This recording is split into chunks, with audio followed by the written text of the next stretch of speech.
Hello everybody, Assalamualaikum. Good evening. Myself Anir Pratalom and welcome to my another blog. আজকে আমরা যাচ্ছি শিল্পকলা একাডেমির একটা প্রোগ্রামে ইনভাইটেশনে। সো অলরেডি আমরা প্রোগ্রামে চলে এসেছি অ্যান্ড এটা হলো শিল্পকলা একাডেমির বাইরের ভিউটা। এখানে বিভিন্ন বিল্ডিংগুলো ছিল অ্যান্ড এটা হলো আর্ট গ্যালারি ভবন, এখানে প্রোগ্রামটা হচ্ছিল।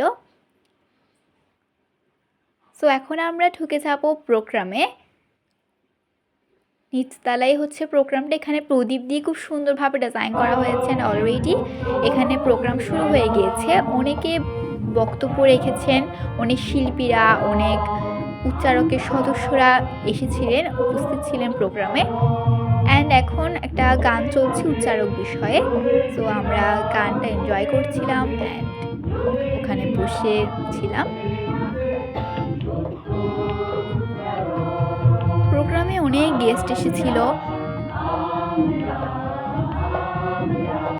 এখন কেক কাটা হচ্ছে উচ্চারকের 24 বছরের পূর্তি উপলক্ষে।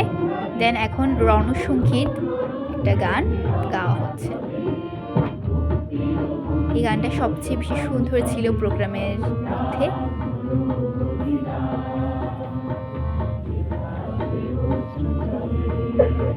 হ্যাঁ, এখানে খুব সুন্দরভাবে বেলুন দিয়ে ডেকোরেশন করা হয়েছে অ্যান্ড আমাদের নাস্তাও অলরেডি চলে আসছে। নাস্তায় ছিল ছাঁচ পিঠা, চিতই পিঠা, ভর্তা, ভেজিটেবল পকোড়া অ্যান্ড সাথে হচ্ছে কেক।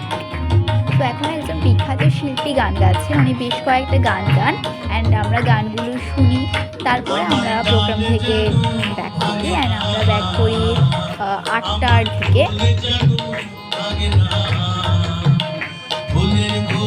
ওনার ভয়েস, প্রত্যেকটা শিল্পীর ভয়েসই খুবই সুন্দর ছিল। খুব ভালো লেগেছে প্রোগ্রামটাতে জয়েন করতে পেরে। এরপর আমরা বের হয়ে যাই প্রোগ্রাম থেকে। প্রোগ্রাম কিন্তু এখনও চলছিল, বাট আমরা চলে আসি যেহেতু লেট হয়ে যাচ্ছিল। অ্যান্ড এটা হচ্ছে শিল্পকলা একাডেমির যেই অনেক বড় একটা এরিয়া সেটা। সো মেন গেট দিয়ে আমরা বের হয়ে গিয়েছি অ্যান্ড এখন রিক্সা নিয়ে আমরা বাসে চলে যাব। সো আমি চেষ্টা করেছি কী করেছি প্রোগ্রামে বা কী হয়েছে সব কিছু তুলে ধরা। সো ব্লগটা এখানে এন্ড করছি। আসসালামু আলাইকুম, আল্লাহ হাফেজ।